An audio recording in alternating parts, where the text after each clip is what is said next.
Paris, 1867. The French capital was living through one of the most dramatic transformations in its history. Ancient streets had been demolished and replaced with wide boulevards lined with gas lamps. New railway stations connected the city to the rest of Europe. Wealth flowed through banks, factories, and colonial enterprises, creating fortunes on a scale previous generations could scarcely imagine. It was an age of ambition, appearances, and relentless social competition, where reputation could elevate a family for generations or destroy it overnight. Few men understood that world better than Henri Delacroix. At 56 years old, Delacroix had become one of the most respected private bankers in Paris. His firm financed industrial ventures across France, invested in railway expansion, and maintained relationships with some of the wealthiest families in the country.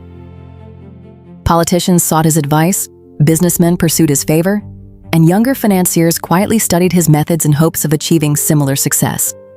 To anyone observing from the outside, his life appeared almost enviable. He owned an elegant townhouse near Parc Monceau, employed a large household staff, moved comfortably among Parisian high society, and had spent nearly 3 decades building a fortune that seemed destined to secure his family's future long after his death. Yet behind the polished facade that society admired, the foundations of his personal life had been deteriorating for years. His marriage to Isabelle Delacroix had gradually transformed into a relationship sustained more by obligation than affection. They continued to attend social functions together, hosted formal dinners, and maintained every appearance expected of a respectable upper-class couple. Guests who visited their home saw elegance, refinement, and stability.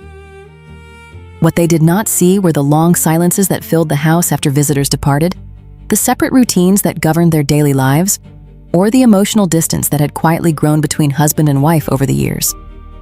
Neither spoke openly about their unhappiness. In their world, appearances mattered almost as much as reality. A public scandal could damage social standing, threaten business relationships, and stain the reputation of an entire family. It was often easier to preserve an illusion than confront the truth. For a time, that illusion seemed sufficient. Then, Claire Beaumont entered their lives. She arrived at the Delacroix household during the spring of 1862, carrying little more than a modest trunk and a letter of recommendation from a respected school in Lyon. At 26 years old, Claire possessed the education and manners necessary to serve as a governess, though her circumstances were far less privileged than those of the family that employed her. Her father, a provincial schoolmaster, had died several years earlier, leaving behind debts rather than security, and Claire had spent much of her adult life supporting herself through teaching positions. The Delacroix family hired her to supervise the education of their 3 children. At first, she appeared unremarkable in the way many governesses did. Wealthy households throughout Europe employed educated women who occupied an unusual social position. They were expected to possess intelligence, refinement, and discipline, yet remained neither servants nor family members.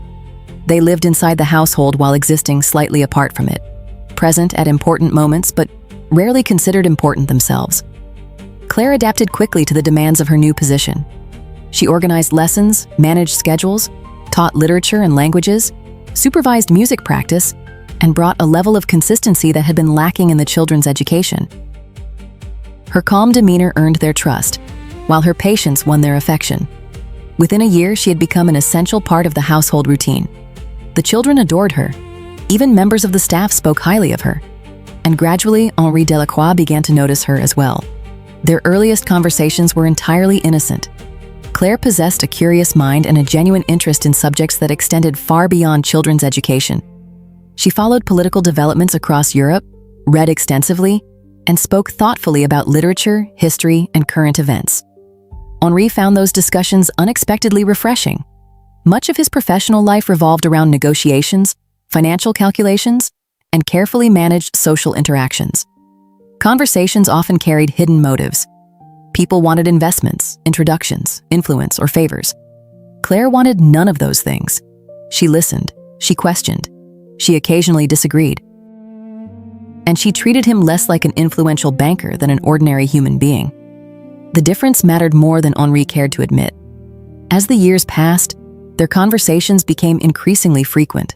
They met in the library after dinner, discussed books that both had read, exchanged opinions about political developments under Napoleon III, and occasionally spent entire evenings talking while the rest of the household retired for the night.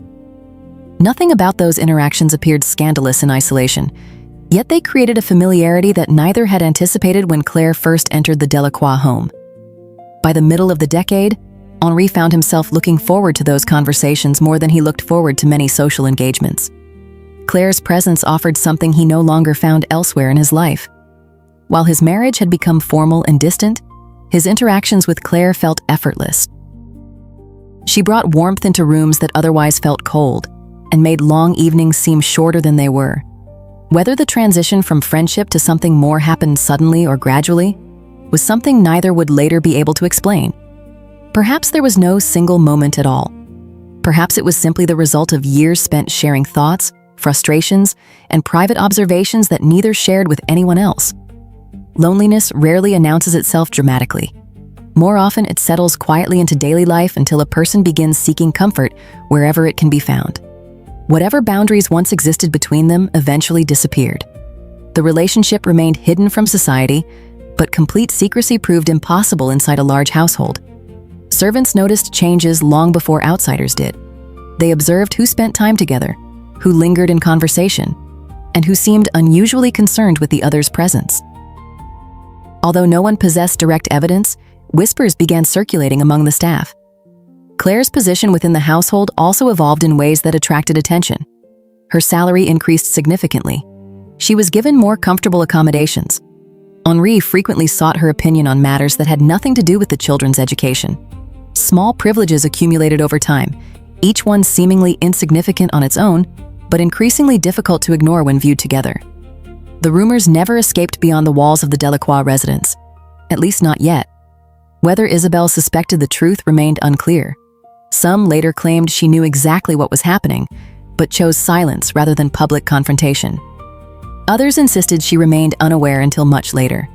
The reality died with her, leaving historians and observers to speculate. Henri, however, understood precisely how dangerous the situation had become.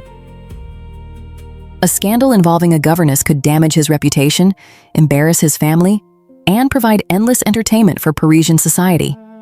Yet despite those risks, he seemed increasingly unwilling to distance himself from Claire. Then he made a decision that would alter the fate of everyone connected to him. In the autumn of 1867, Henri arranged a private meeting with his lawyer. The appointment appeared routine from the outside. Wealthy men frequently updated their estates, revised investments, and adjusted inheritance plans. No one had reason to suspect that this particular meeting would eventually become the foundation of one of the most controversial legal battles Paris had seen in years. The discussion lasted several hours. When it concluded, a new version of Henri Delacroix's will had been drafted and signed.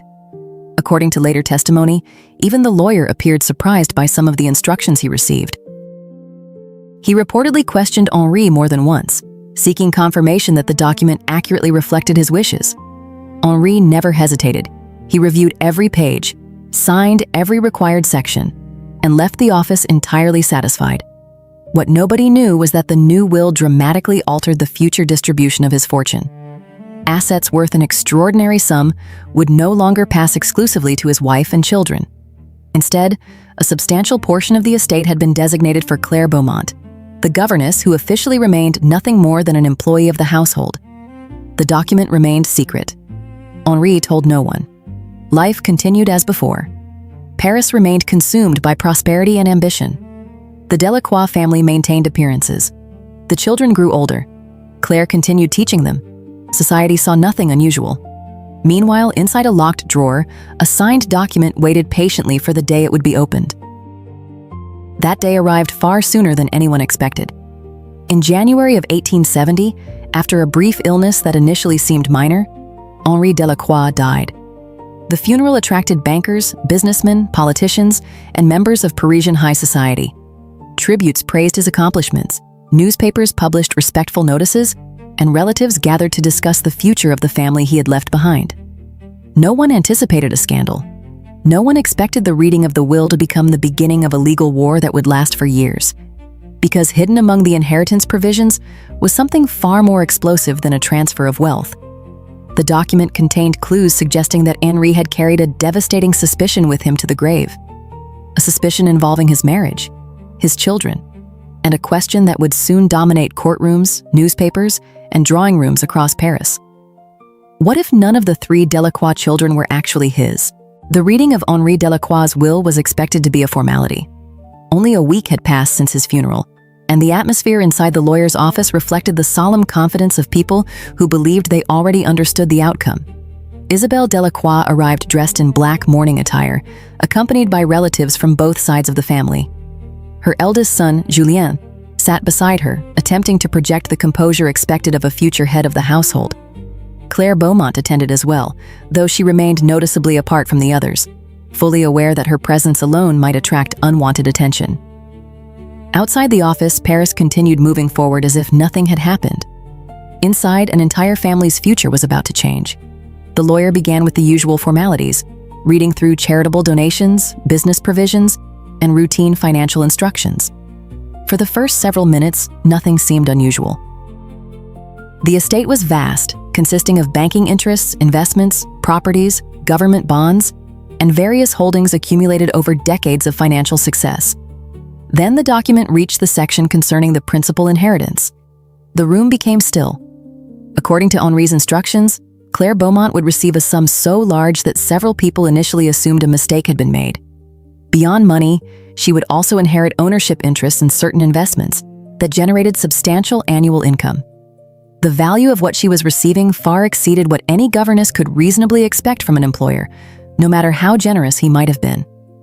For several moments, nobody spoke. The silence itself became an accusation.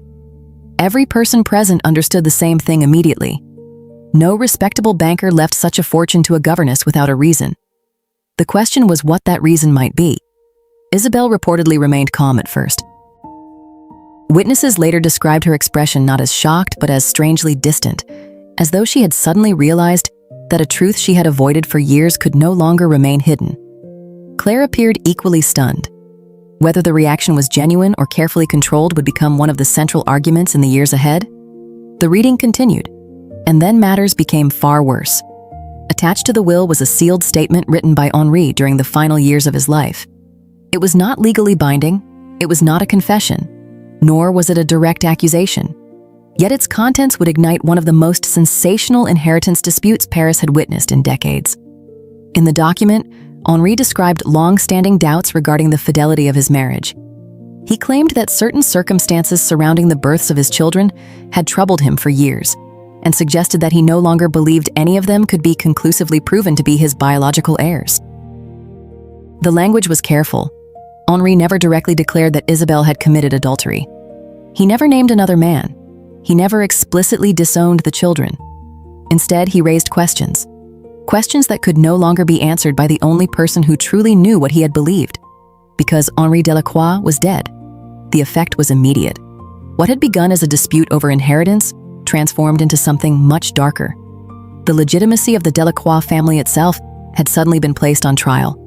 Within days, lawyers were hired. Relatives chose sides. Private conversations turned into whispered accusations, and rumors began escaping the family's inner circle. Paris in the 19th century possessed an endless appetite for scandal, particularly when it involved wealth, sex, and aristocratic respectability. Although newspapers operated under stricter limitations than modern publications, information still traveled quickly through salons, cafes, clubs, and drawing rooms. Soon, everyone seemed to be discussing the same story. A wealthy banker, a beautiful governess, a suspicious will, and 3 children whose parentage was suddenly being questioned. The legal challenge arrived almost immediately. Isabelle's lawyers argued that the inheritance provisions favoring Claire Beaumont represented the result of improper influence. They claimed Henri had been manipulated during the final years of his life, and that the extraordinary gifts made to Claire could only be explained by exploitation of a vulnerable man. Claire's legal team responded aggressively. Henri had been one of the most successful bankers in France. He managed complex financial transactions until shortly before his death, and remained fully capable of making his own decisions. The will had been prepared legally, witnessed properly, and signed without coercion. At first glance, the dispute appeared to revolve around money. In reality, it revolved around something much more dangerous. If Henri truly believed his children were not his own, then the inheritance provisions suddenly seemed less irrational.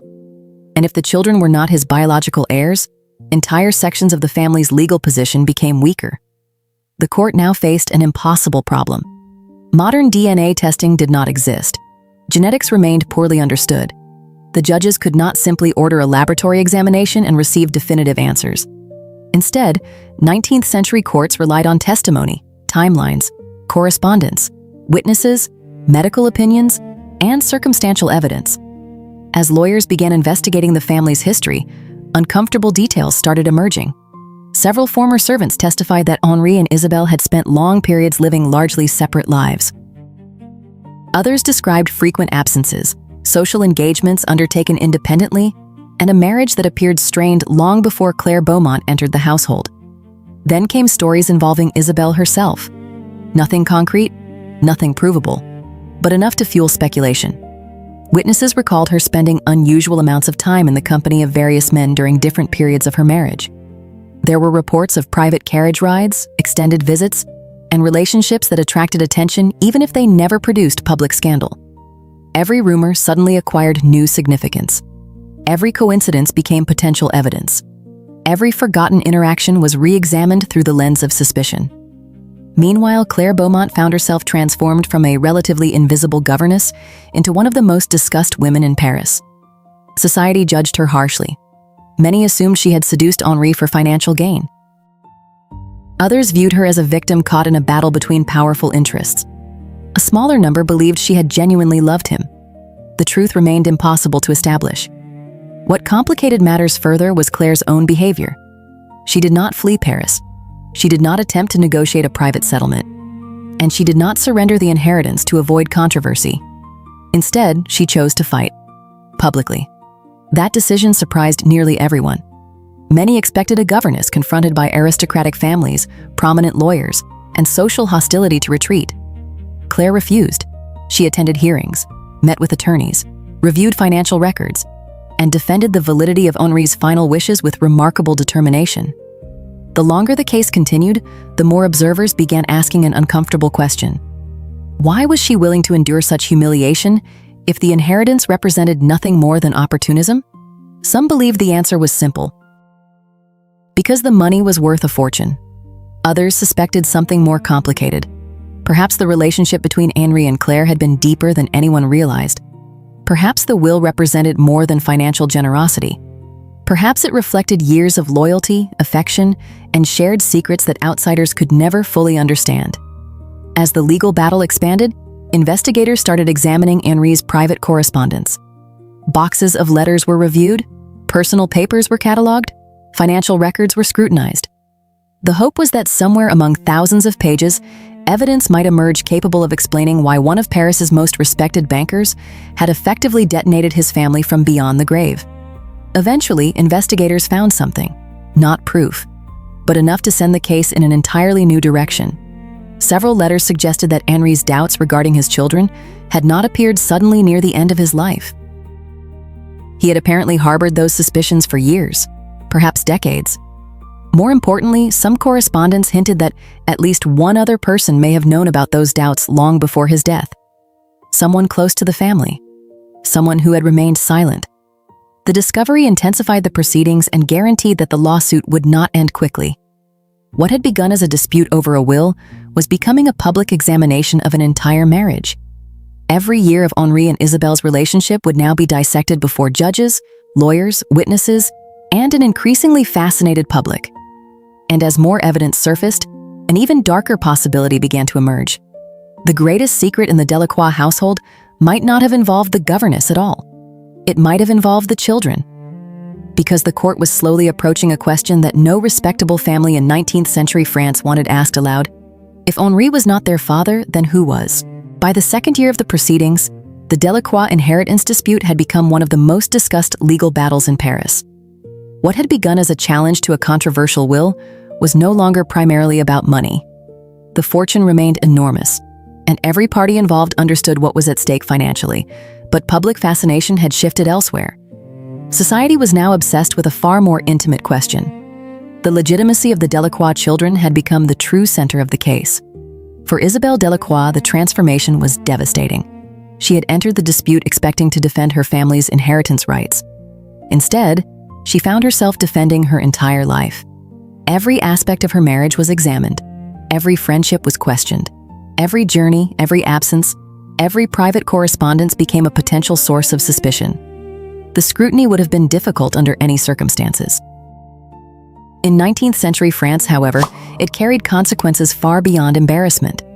Reputation was often inseparable from social survival. A public accusation of infidelity could destroy relationships, close doors that had once stood open, and permanently stain the standing of an entire family. The Delacroix name, once associated with financial success and respectability, was now linked to gossip throughout Paris. In drawing rooms, salons, cafes, and private clubs, people debated the case as if they personally knew everyone involved. Some sympathized with Isabelle. Others believed Henri's suspicions must have been based on something substantial. Many simply enjoyed the spectacle. The three children suffered most of all. Julien, the eldest, was 24 years old by then. He had spent his entire life believing he would eventually inherit responsibility for his father's business interests and continue the family legacy. Instead, he now found himself publicly described as a possible imposter. His younger brother Etienne faced similar humiliation. Camille, the youngest, endured perhaps the cruelest position of all. Unlike her brothers, she had never participated in business matters or inheritance planning. Yet newspapers, gossip columnists, and social circles discussed her parentage with equal enthusiasm. None of them had done anything wrong. Yet all three were being judged, not for their actions, for the circumstances of their birth. The court attempted to approach the matter methodically. Without modern science, lawyers were forced to rely on evidence that today would seem remarkably fragile. Medical experts were consulted. Family acquaintances were questioned. Old letters were examined line by line. Timelines were reconstructed from diaries, invitations, travel records, and household accounts. Every piece of information mattered. Where had Isabelle been during particular months? Who had she spent time with? Which social events had she attended? When had Henri been traveling? When had he been absent from Paris? The process often resembled detective work more than legal analysis. Months turned into years. Witnesses came and went. Memories faded. Contradictions emerged. Yet the court continued searching for answers. One of the most controversial moments occurred when lawyers began introducing testimony regarding several men who had been close to Isabelle during different periods of her marriage. No direct evidence of affairs existed. No witness claimed to have observed an illicit relationship. Nevertheless, patterns were presented. Friendships became suspicious. Correspondence became suspicious. Social interactions became suspicious. The distinction between fact and speculation grew increasingly blurred. Among the names mentioned repeatedly was a former military officer who had frequently visited the Delacroix household during the late 1840s. Another was an aristocrat who had shared social circles with Isabelle for years. A third was a wealthy landowner whose friendship with her had attracted occasional gossip long before Henri's death. None could be conclusively connected to anything, yet each became part of the public narrative. Paris devoured every detail. The situation revealed something uncomfortable about 19th century society. The same people who publicly defended morality often consumed scandal with extraordinary enthusiasm. Respectable citizens who condemned gossip during daylight hours eagerly exchanged rumors after dinner. The Delacroix case became entertainment. A tragedy transformed into conversation. Meanwhile, Claire Beaumont remained at the center of the storm. By this stage of the proceedings, public opinion had become deeply divided regarding her role. When the controversy first erupted, many assumed she had manipulated an aging banker into rewriting his will. That explanation was simple and easy to understand. As more information emerged, however, the situation appeared less straightforward. Witnesses described Henri as mentally sharp until shortly before his death. Business records showed that he continued managing complex financial matters during the years when the will had been drafted. Several professional associates testified that he remained entirely capable of making independent decisions. The image of a confused old man under the influence of a cunning governess became increasingly difficult to sustain. That did not make Claire popular. Far from it. She often faced hostility when appearing in public. Newspapers portrayed her in dramatically different ways depending on their audience. Some described her as a calculating opportunist. Others presented her as a loyal companion, unfairly targeted by an aristocratic family, desperate to recover lost wealth. Neither version captured the full reality. The truth, as always, was more complicated. Claire rarely spoke publicly, but those who observed her during the proceedings noticed a remarkable consistency in her behavior. She never denied being close to Henri. She never attempted to distance herself from him. At the same time, she refused to discuss intimate details of their relationship. That silence became a source of endless speculation. Some interpreted it as guilt. Others interpreted it as loyalty. Years later, nobody would be able to say with certainty which interpretation was correct. As the case entered its third year, investigators uncovered another collection of letters. Unlike earlier discoveries, these documents attracted immediate attention. Several had been written by Henri himself during periods when his marriage was experiencing obvious strain. Although he never directly accused Isabelle of infidelity, the letters revealed profound dissatisfaction and growing emotional isolation. One passage proved particularly damaging. Henri wrote of feeling like a stranger within his own household and described doubts that had haunted him for years. The language remained indirect, but the implication was unmistakable. His suspicions regarding the children had not emerged late in life. They had existed long before Claire Beaumont entered the family home. The revelation changed everything. Until that point, Isabelle's lawyers had argued that Claire had planted those ideas in Henri's mind to secure a larger inheritance. The newly discovered letters made that explanation far less convincing. If Henri's doubts predated Claire's arrival by many years, then their origin had to be found elsewhere. The courtroom atmosphere shifted noticeably after that discovery. For the first time, some observers began wondering whether Henri might have genuinely believed what he had written. Not whether he was correct. That remained impossible to prove, but whether he truly believed it. The distinction mattered, because if the banker had sincerely spent years questioning the legitimacy of his heirs, then the structure of his will suddenly appeared less irrational than many had assumed. The longer the proceedings continued, the more tragic the situation became. There was no evidence capable of providing certainty. No scientific test existed that could conclusively identify a biological father. No confession emerged. No witness stepped forward with definitive proof. The court was trying to solve a mystery that belonged as much to private emotions as legal facts. Yet despite the absence of certainty, the consequences remained very real. Business partners hesitated to become involved with the family. Marriage prospects suffered. Relationships deteriorated. Former friends quietly distanced themselves. The Delacroix fortune, once a symbol of stability, had become a source of division. By the beginning of the fourth year, many people privately hoped the case would end. Instead, it became even more explosive, because one witness was about to testify regarding a conversation that allegedly took place only months before Henri's death. A conversation involving the banker, the governess, and a secret that had remained hidden for decades. If the testimony proved credible, it would change the entire meaning of the will, and it would force the court to consider a possibility far more shocking than adultery. Perhaps Henri Delacroix had known the truth all along. By the fourth year of the proceedings, the Delacroix case had become far larger than anyone could have imagined when Henri Delacroix's will was first opened. The legal costs alone had consumed a fortune. Newspapers continued publishing updates whenever significant developments occurred. Lawyers built entire reputations around their involvement in the dispute. Witnesses who had once played only minor roles in the family's life suddenly found themselves questioned repeatedly about events that had occurred decades earlier. Yet despite years of investigation, the central mystery remained unresolved. No one could prove whether Henri's suspicions had been justified. No one could prove whether Isabelle had been faithful. And no one could prove who the biological father of the children might have been if Henri's doubts were correct. The case appeared trapped in an endless cycle of speculation. Then, an unexpected witness emerged. The man was not a relative, nor a servant, nor a social acquaintance seeking attention. He had worked with Henri for nearly 20 years and was considered one of the few people the banker genuinely trusted. His name was Armand Lefebvre, a senior legal advisor who had handled sensitive business matters for the Delacroix banking firm throughout the 1850s and 1860s. Until that moment, Lefebvre had remained largely silent.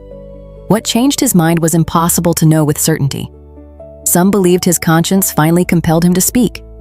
Others suspected he was simply tired of watching people argue about matters he believed Henri had already resolved long before his death.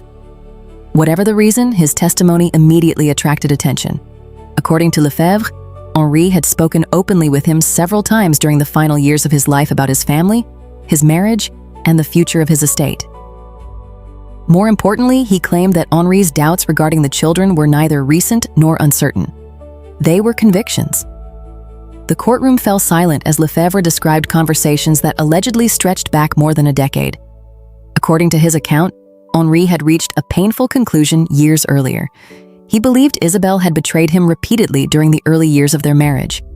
Although he lacked proof that would satisfy a court, he considered the pattern of circumstances convincing enough to shape his personal beliefs. That alone would have been sensational. What followed was even more shocking. Lefebvre testified that Henri had deliberately chosen not to expose his wife publicly. Not because he trusted her, not because he had forgiven her, but because the consequences would have destroyed the children. In 19th century France, legitimacy carried enormous legal and social significance. Publicly challenging the status of his children while they were young could have ruined their futures before they even began. They might have lost inheritance rights, social standing, and opportunities that depended heavily on family reputation. According to Lefebvre, Henri chose silence. He continued raising the children. He paid for their education. He introduced them to society. He fulfilled every public obligation expected of a father. Yet privately, he never stopped questioning whether they were truly his. The testimony stunned observers because it transformed Henri from a suspicious old man into something far more complicated. If Lefebvre was telling the truth, Henri had carried this burden for decades. He had spent years maintaining a family structure he no longer fully believed in. Years attending birthdays, family dinners, and public celebrations while privately wrestling with doubts he could never conclusively resolve. The emotional implications were enormous. For the first time, public sympathy began shifting. Not necessarily toward Claire Beaumont, toward Henri himself. People started imagining the loneliness of a man who suspected betrayal but could never prove it. A man wealthy enough to influence governments and industries, yet powerless to obtain certainty inside his own home. The revelations did not stop there. During cross-examination, Lefebvre was asked a simple question. If Henri believed the children might not be his, why had he waited until his death to act?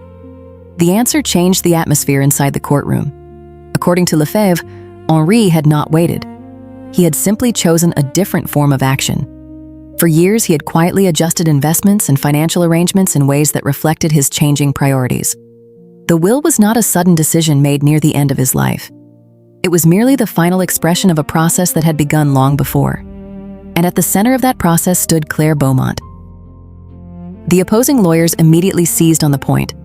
Was Claire the cause of Henri's decisions, or merely the beneficiary? The distinction mattered enormously. Lefebvre's response became one of the most quoted statements of the entire case. He said that Henri never described Claire as a mistress when speaking privately. He described her as the only person he trusted.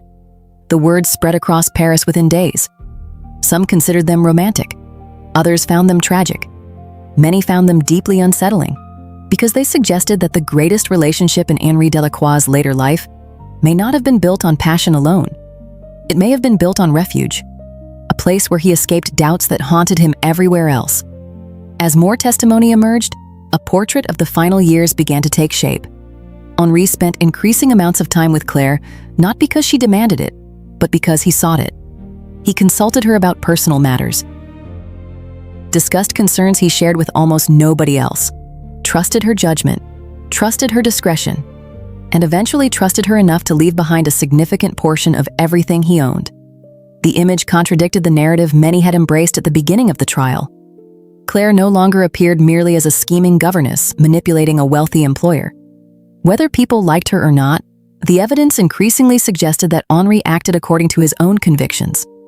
That realization weakened Isabelle's position considerably. Yet the case remained far from over, because her legal team launched one final counterattack. If Henri's suspicions had existed for decades, they argued, where was the proof? Where were the letters from alleged lovers? Where were witnesses to affairs? Where was anything beyond rumor and interpretation? The challenge exposed the fundamental weakness underlying the entire case. After years of investigation, nobody possessed definitive evidence. There were suggestions, patterns, suspicions, possibilities, but certainty remained elusive. And certainty was exactly what the court needed. The judges now faced a dilemma. On one side stood Henri's clearly documented wishes. On the other stood a family arguing that those wishes had been shaped by beliefs that could never be verified. Neither position could fully defeat the other. As the 5th year approached, exhaustion began affecting everyone involved. Witnesses were tired, lawyers were tired, the family was tired. Even the public seemed ready for a conclusion. Yet before the judges could deliver a final ruling, one last discovery emerged from Henri's personal papers. A sealed letter, written shortly before his death, addressed to no one, never sent, never intended for publication. The document contained no legal instructions, no financial details, no accusations. Instead, it contained something far more revealing.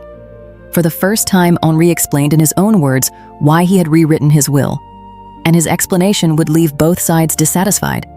Because the truth, as it turned out, was far more complicated than either victory or defeat. 5 years after Henri Delacroix's death, the case that had once seemed like a straightforward inheritance dispute had become one of the most extraordinary legal dramas Paris had witnessed during the Second Empire.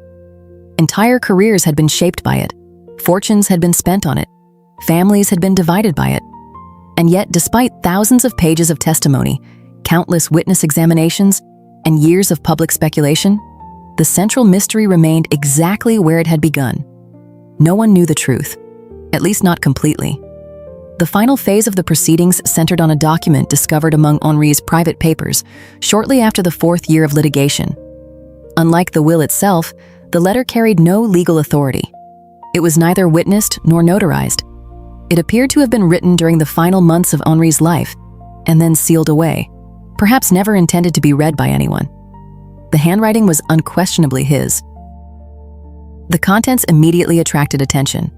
For years, lawyers on both sides had tried to explain Henri's motives. Some portrayed him as a betrayed husband seeking justice. Others portrayed him as an aging man manipulated by emotional attachment to a younger woman. The letter supported neither version entirely. In it, Henri wrote about uncertainty, not certainty. He admitted that he had spent much of his adult life questioning his marriage and doubting the circumstances surrounding the births of his children. He described years of suspicion, moments of jealousy, and a growing emotional distance from Isabelle that neither had ever managed to repair. Yet he also acknowledged something remarkable. He never possessed proof, not once, not after decades of doubt, not even near the end of his life. The realization changed the tone of the entire case. For years, the public had imagined Henri as a man convinced of betrayal. The letter revealed someone far more conflicted. A man who suspected, a man who feared, a man who increasingly believed, but a man who never truly knew. The most discussed passage appeared near the end. Henri wrote that he had fulfilled every duty expected of him as a father, regardless of his private doubts. He had raised the children, educated them, protected them, and provided opportunities they otherwise might never have possessed. Whatever questions remained unresolved, he considered those years real.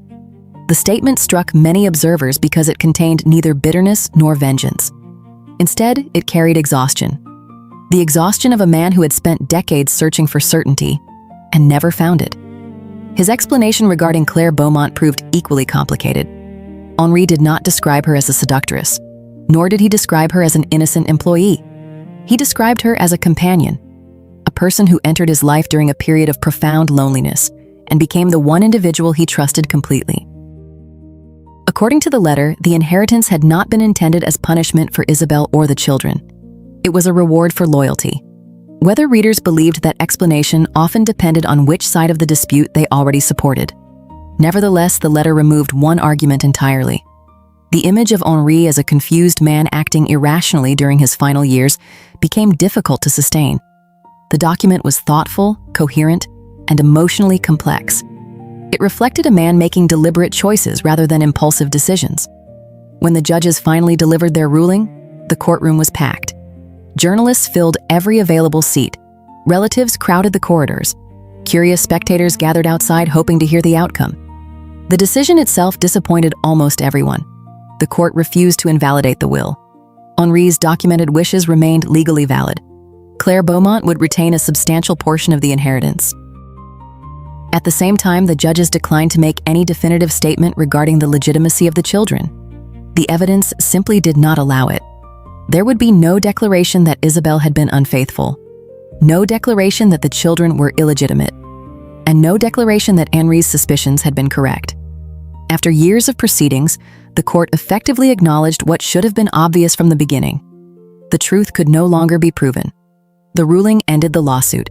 It did not end the damage. By then, the Delacroix family had already been transformed.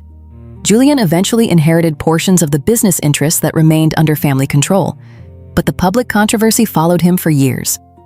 Business associates remembered the case. Social circles remembered the rumors. Every major success carried the shadow of questions that could never be answered. Etienne left Paris not long afterward and spent much of his life away from the social world that had consumed his family. Some said he wanted distance from the scandal. Others believed he simply wanted peace. Camille faced a different burden. For much of her adult life, strangers knew her name not because of her accomplishments, but because of the trial. She had become part of a story she never chose and could never entirely escape. Isabelle survived the ordeal, though many contemporaries described her as a changed woman afterward. Whether she felt vindicated or defeated remains impossible to know. The court never declared her guilty of anything, but it never completely cleared her either. She spent the rest of her life living with that ambiguity. Claire Beaumont perhaps experienced the strangest outcome of all. Legally, she won. She retained the inheritance. She achieved financial security beyond anything she could have imagined when she first arrived in Paris as a young governess. Yet victory carried a cost. Many people continued viewing her through the lens of scandal. Some believed she had genuinely loved Henri. Others remained convinced she had manipulated him. Society never reached a consensus, and Claire herself rarely spoke about the case afterward. She withdrew from public attention and lived quietly, avoiding interviews and refusing opportunities to tell her version of events. The silence only deepened the mystery. As years passed, new scandals replaced old ones. Paris changed, governments changed, generations changed. The Delacroix case slowly faded from newspaper headlines and public conversation. Yet historians who later examined the records often arrived at the same conclusion. The most tragic aspect of the story was not the money. It was uncertainty. A banker spent decades doubting his family. A wife spent years defending her reputation. 3 children spent part of their lives wondering whether their father had ever truly believed they were his. And a governess inherited a fortune that forever tied her name to one of Paris's most controversial legal battles. In the end, nobody received what they wanted most. Not wealth, not victory, not vindication. What they wanted was certainty. And certainty was the one thing the 19th century could not provide.